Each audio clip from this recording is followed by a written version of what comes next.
Bonsoir à toutes et à tous. C'est un plaisir de vous informer sur Vendebef Info.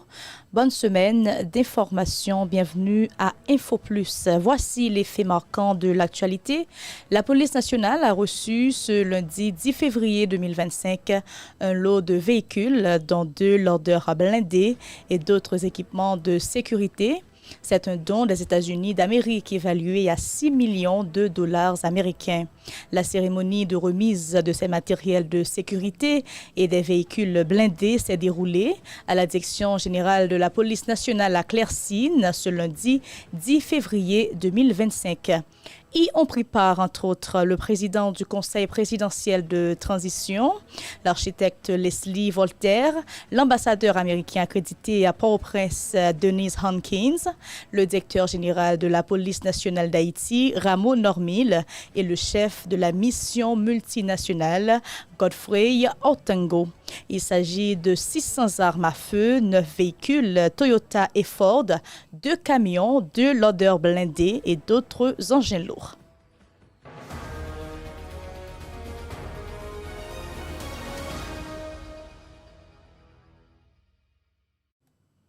L'ex-première dame d'Haïti, Martine Moïse, a interpellé le président américain Donald Trump pour obtenir la déclassification des documents du FBI et du département d'État concernant l'assassinat de son mari Jovenel Moïse en juillet 2021. Elle accuse les auteurs de ce crime de contrôler l'exécutif et la justice haïtienne et plaide pour un retour à l'ordre constitutionnel. Assassiné en son domicile le 5 juillet 2021, le feu président Jovenel Moïse ne trouve pas encore de justice. À cet effet, Martine Moïse, veuve de l'ancien président haïtien, multiplie les appels pour faire la lumière sur ce drame. En dernière date, dans une publication sur le réseau social X, elle a directement interpellé Donald Trump demandant la déclassification de tous les documents du FBI et du département d'État relatifs à cette affaire. Mon mari avait entrepris des réformes économiques audacieuses pour lutter contre la corruption des oligarques. Cela a conduit à plusieurs tentatives d'assassinat contre lui avant que l'une d'elles ne réussisse, a-t-elle écrit. Selon elle, les responsables de cet assassinat ont pris le contrôle des branches exécutives et judiciaires en Haïti et dirigent aujourd'hui le pays avec le soutien des gangs. Dans son message, Martine Moïse a également plaidé pour la nomination d'un premier ministre conformément à l'article 149 de la Constitution haïtienne afin de restaurer l'ordre constitutionnel et organiser des élections libres et transparentes. Elle insiste sur le droit du peuple haïtien à la justice, à la paix et aux opportunités.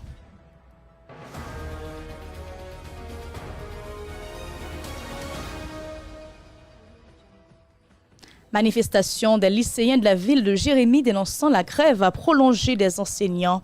Frustrés par l'interruption des cours depuis plusieurs semaines, des dizaines de lycéens, notamment ceux de Nord-Alexis et jeunes filles, ont envahi les rues pour réclamer leur droit à l'éducation. Cependant, la mobilisation a dégénéré en affrontement violent entre lycéens et élèves d'établissements privés, entraînant des incidents malheureux, notamment des agressions contre des journalistes.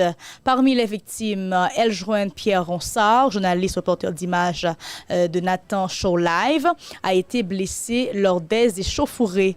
Contacté par notre rédaction, il a relaté l'intensité des tensions qui ont régné dans la ville. J'ai été blessé au niveau de mon sourcil suite à un affrontement entre les lycéens et quelques élèves des écoles privées de la localité de La Source, a-t-il déclaré. La colère des lycéens s'explique par l'impasse dans laquelle se trouve le système éducatif public de la région.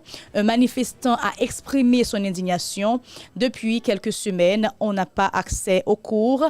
Les professeurs sont en grève. Pourtant, certains d'entre eux dispensent des cours dans d'autres écoles de la ville. Cette situation perçue comme une injustice alimente un profond sentiment de frustration chez les élèves du secteur public.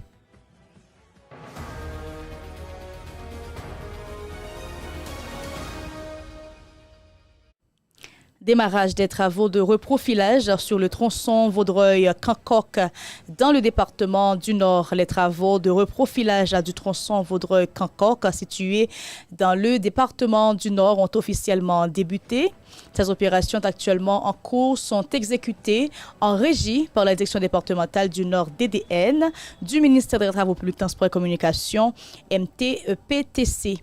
Ce projet vise à améliorer significativement la circulation et la sécurité routière sur cet axe stratégique essentiel pour le désenclavement des zones concernées et le développement économique local. Les travaux comprennent un apport de matériaux pour renforcer la structure de la chaussée, assurant ainsi une meilleure résistance face aux intempéries et à l'augmentation du trafic.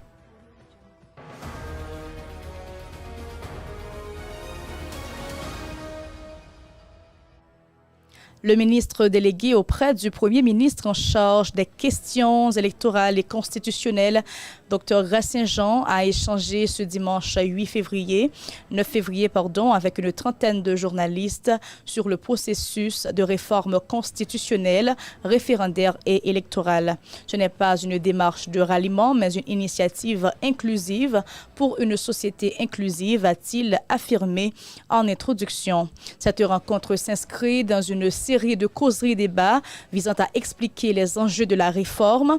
Des journalistes de Vendebef Info, Radio-Télé Métropole, Radio Méga, Télé Espoir, TNH, Radio Galaxie et de la SOFEJ ont répondu à l'invitation. Les discussions ont notamment porté sur les défis sécuritaires, les motivations des acteurs impliqués, le quota de 30% de femmes de l'administration publique et privée, ainsi que sur la place des discours d'autorité et de force dans le processus.